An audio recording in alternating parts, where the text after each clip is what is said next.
Yo guys, what is up? It's Teach here, coming at you again with another video, and we are on our Dino a Day review series, and we are on to, well, what is one of the more unusual creatures of Ark, because it used to be that the Sarco was quite powerful and it had a lot of value, and nowadays it's a lot less, so I've had to search pretty far in order to really even find something useful about this guy. So first and foremost, the Sarco, I'm sure you know of it because I'm sure you've been to the swamp and this thing has chased you down when you're a lower level and it's just a nightmare, and then you get to a higher level and you realize, ooh, this is a great source of prime meat, because on land, they are not fast. They walk literally this fast, so they aren't going to be moving anywhere quickly, which is really nice, and that's one of those things that can be really useful, especially early game when you need access to hide, prime meat, stuff like that.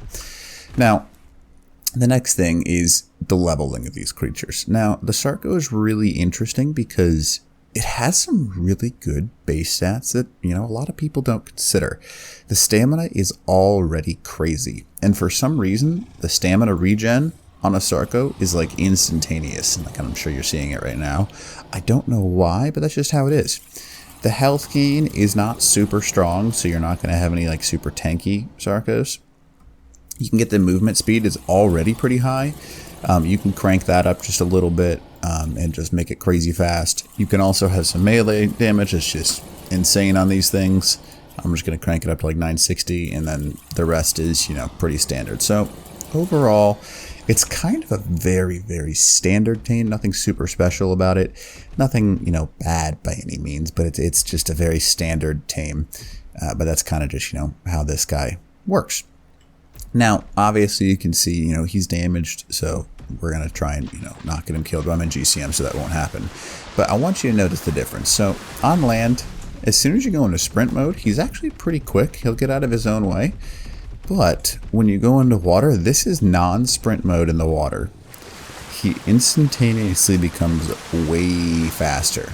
Now, if you go into sprint mode, this thing is a missile in the water, which is quite nice. Now, it's not the fastest water tame, but there aren't many water tames that are going to catch you. You can kind of pretty much dodge anything you want to because of his high stamina.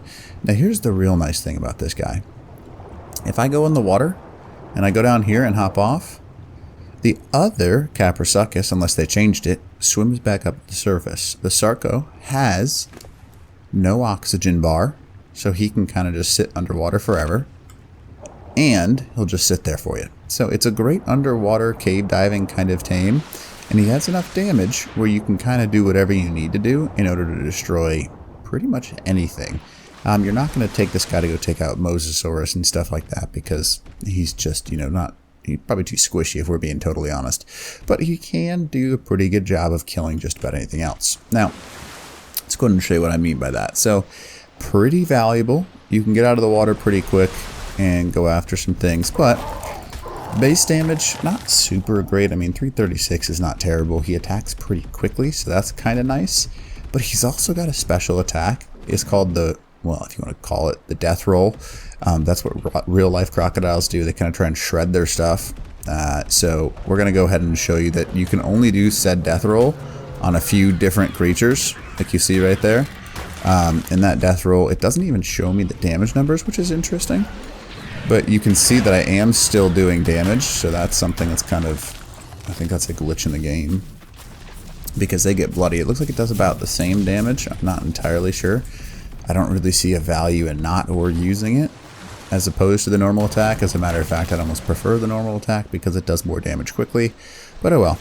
Now, the next thing I want you to take a notice of is with the Sarco, kind of cool thing, is he has a 360-degree bite range.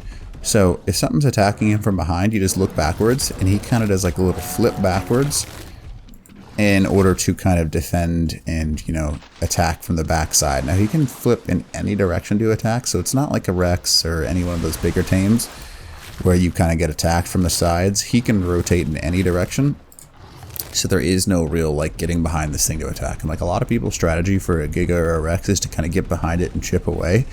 But with this guy, rotate yourself a nice little circle, and you've got yourself a pretty solid attack range. Now, unfortunately, his actual attack is quite small. So you're going to have a hard time hitting some of these things. So I think pretty much purely this guy is a scout. Like, I can't think of a better role other than just scouting with him, because, I mean, he's quick, which is really nice. He's mobile for water and land. So in many times you'd have to kind of like, you know, get off with the water and then get back on. But with the Sarco, you can kind of just cruise through the water. And really, I mean, unless someone's chasing you with the dragon and then all you do is just go into the water, no one's going to catch you. Because this guy is small enough where he doesn't take up much land. Like a Moza or Chuso's not going to be able to chase you through this kind of area. Dragon's not going to be able to go in the water. His stamina, you're noticing it. I haven't lost stamina and I haven't really stopped to gain it, which is kind of interesting. So when I do stop to gain it, you'll notice even though he's only got a quarter health, look how quickly that stamina goes up. It's crazy fast. So the stamina on the Sarco, pretty nice. Nothing super, you know, ridiculous or great, I guess. This kind of looks like a normal Sarco environment, but you don't find any right here. Kind of funny how that works.